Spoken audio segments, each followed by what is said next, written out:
श्री गणेशाय नमः। श्री शिवरक्षा स्तोत्रम्। श्री शिवरक्षा स्तोत्रम्।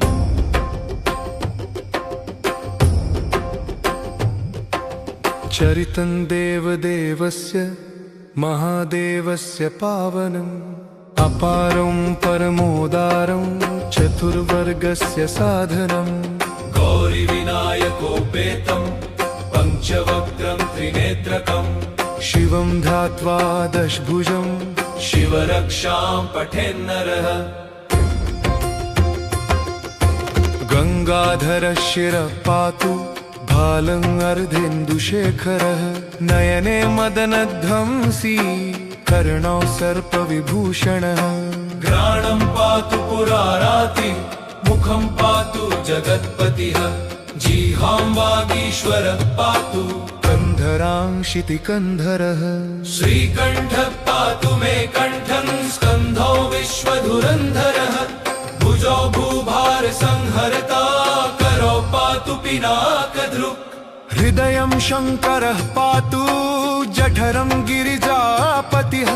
नाभिं मृत्युञ्जयः पातु कटिव्याघ्राजिनाम्बरः। सक्थिनी पातु दीनार्त शरणागतवत्सलः। उरु महेश्वरः पातु जानुनी जगदीश्वरः। जङ्घे पातु जगत्कर्ता गुल्फौ पातु गणाधिपः। चरणौ करुणा सिन्धुः सर्वाङ्गानि सदाशिवः। एतां शिवबलोपेतां रक्षां यः सुकृती पठे स भुक्त्वा सकलान् कामान् शिवसायुज्यमाप्नुयात्। ग्रहभूतपिशाचाद्याः त्रैलोक्ये विचरन्ति ये दूरादाशु पलायन्ते शिवनामाभिरक्षणात्। अभयं कर्णामेदं कवचं पार्वतीपतेः। भक्त्या बिभर्ति यः कण्ठे तस्य वश्यं जगत्त्रयम्। इमान् नारायणः स्वप्ने शिवरक्षां यथा दिशत्। प्रातरुत्थाय योगीन्द्रो याज्ञवल्क्यः तथा लिखत्। श्री गणेशाय नमः। श्री शिवरक्षा स्तोत्रम्। श्री शिवरक्षा स्तोत्रम्।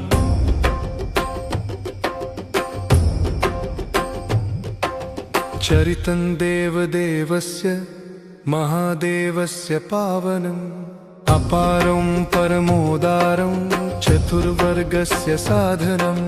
गौरीविनायकोपेतं पञ्चवक्त्रं त्रिनेत्रकम् शिवं ध्यात्वा दशभुजं शिवरक्षां पठेन्नरः। गंगाधरः शिरः पातु भालं अर्धेन्दुशेखरः। नयने मदनध्वंसी कर्णौ सर्पविभूषणः। घ्राणं पातु पुराराति मुखं पातु जगत्पतिः। जिह्वां वागीश्वरः पातु कन्धरांशितिकन्धरः। श्रीकण्ठः पातु मे कण्ठं स्कन्धौ विश्वधुरन्धरः। भुजौ भूभारसंहर्ता करौ पातु पिनाकधृक्। हृदयं शङ्करः पातु जठरं गिरिजापतिः। नाभिं मृत्युञ्जयः पातु कटिव्याघ्राजिनाम्बरः। सक्थिनी पातु दीनार्त शरणागतवत्सलः। उरु महेश्वरः पातु जानुनी जगदीश्वरः। जङ्घे पातु जगत्कर्ता गुल्फौ पातु गणाधिपः। चरणौ करुणा सिन्धुः सर्वाङ्गानि सदाशिवः। एतां शिवबलोपेतां रक्षां यः सुकृती पठे स भुक्त्वा सकलान् कामान् शिवसायुज्यमाप्नुयात्। ग्रहभूतपिशाचाद्याः त्रैलोक्ये त्रैलोके विचरन्ति ये दूरादाशु पलायन्ते शिवनामाभिरक्षणात् अभयं करुणामेदं कवचं पार्वतीपतेः भक्त्या बिभर्ति यः कण्ठे तस्य वश्यं जगत्त्रयम् इमान् नारायणः स्वप्ने शिवरक्षां यथा दिशत् प्रातरुत्थाय योगीन्द्रो याज्ञवल्क्यः तथा लिखत्। श्रीगणेशाय नमः। श्री शिवरक्षा स्तोत्रम्। श्री शिवरक्षा स्तोत्रम्।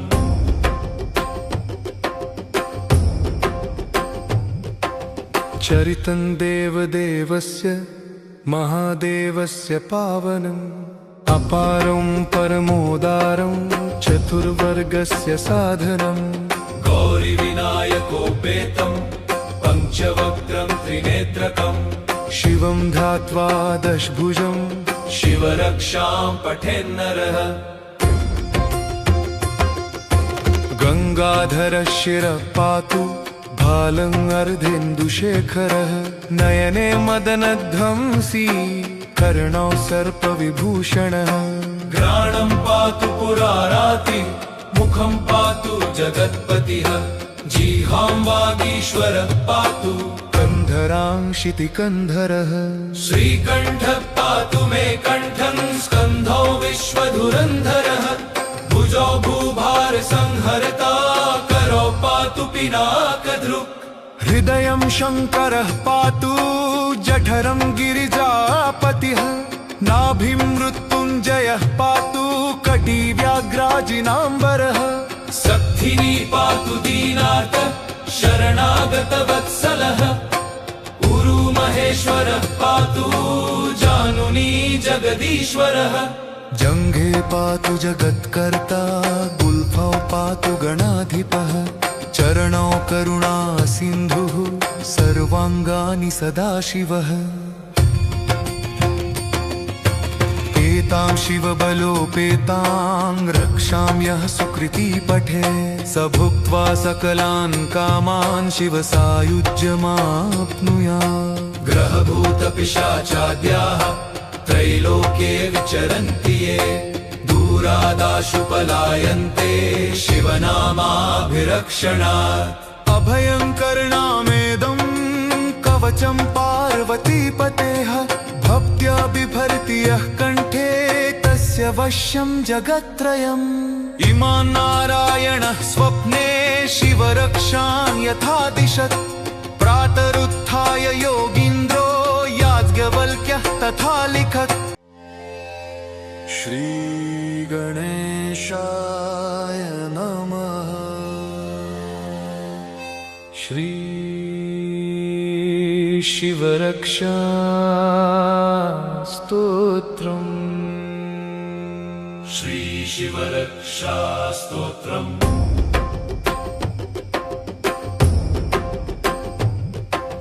चरितं देवदेवस्य महादेवस्य पावनम् अपारं परमोदारं चतुर्वर्गस्य साधनम् गौरीविनायकोपेतम् पञ्चवक्त्रं त्रिनेत्रकम् शिवं ध्यात्वा दशभुजं शिवरक्षां पठेन्नरः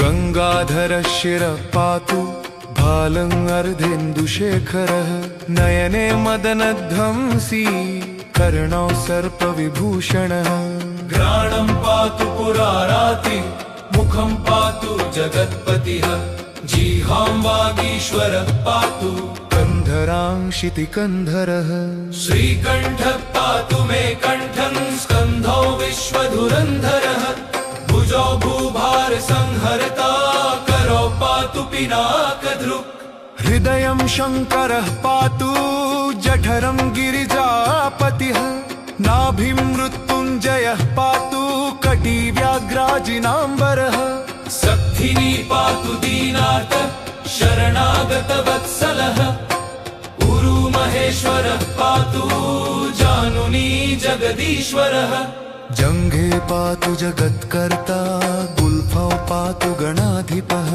चरणौ करुणा सिन्धुः सर्वाङ्गानि सदाशिवः एतां शिवबलोपेतां रक्षां यः सुकृती पठे स भुक्त्वा सकलान् कामान् शिवसायुज्यमाप्नुयात् ग्रहभूतपिशाचाद्याः त्रैलोक्ये विचरन्ति ये दूरादाशु पलायन्ते शिवनामाभिरक्षणात् अभयं कर्णामेदं कवचं पार्वतीपतेः भक्त्या बिभर्ति यः कण्ठे तस्य वश्यं जगत्त्रयम् इमान् नारायणः स्वप्ने शिवरक्षां यथा दिशत् प्रातरुत्थाय योगीन्द्रो याज्ञवल्क्यः तथा लिखत् श्रीगणेशाय नमः श्री शिवरक्षा स्तोत्रम् श्री शिवरक्षा स्तोत्रम्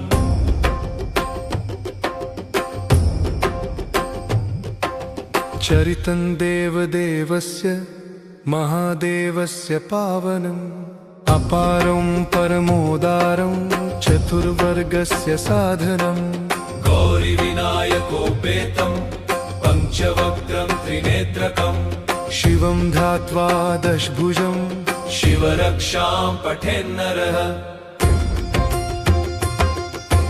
गङ्गाधरः शिरः पातु भालम् अर्धेन्दुशेखरः नयने मदनध्वंसी कर्णौ सर्पविभूषणः घ्राणं पातु पुराराति मुखं पातु जगत्पतिः जिह्वां वागीश्वरः पातु कन्धरांशितिकन्धरः श्रीकण्ठः पातु मे कण्ठं स्कन्धौ विश्वधुरन्धरः भुजौ भूभारसंहरता करौ पातु पिनाकधृक् हृदयं शङ्करः पातु जठरं गिरिजापतिः नाभिं मृत्युञ्जयः पातु कटिव्याघ्राजिनाम्बरः सक्थिनी पातु दीनार्थ शरणागतवत्सलः उरु महेश्वरः पातु जानुनी जगदीश्वरः जङ्घे पातु जगत्कर्ता गुल्फौ पातु गणाधिपः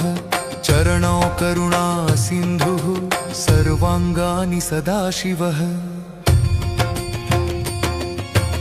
एतां शिवबलोपेतां रक्षां यः सुकृती पठे स भुक्त्वा सकलान् कामान् शिवसायुज्यमाप्नुयात् ग्रहभूतपिशाचाद्याः त्रैलोक्ये विचरन्ति ये दूरादाशु पलायन्ते शिवनामाभिरक्षणात् अभयं कर्णामेदं कवचं पार्वतीपतेः भक्त्या बिभर्ति यः कण्ठे तस्य वश्यं जगत्त्रयम् इमान् नारायणः स्वप्ने शिवरक्षां यथा दिशत् प्रातरुत्थाय योगीन्द्रो याज्ञवल्क्यः तथा लिखत् इति श्री याज्ञवल्क्य प्रोक्तं शिवरक्षा स्तोत्रं सम्पूर्णम्।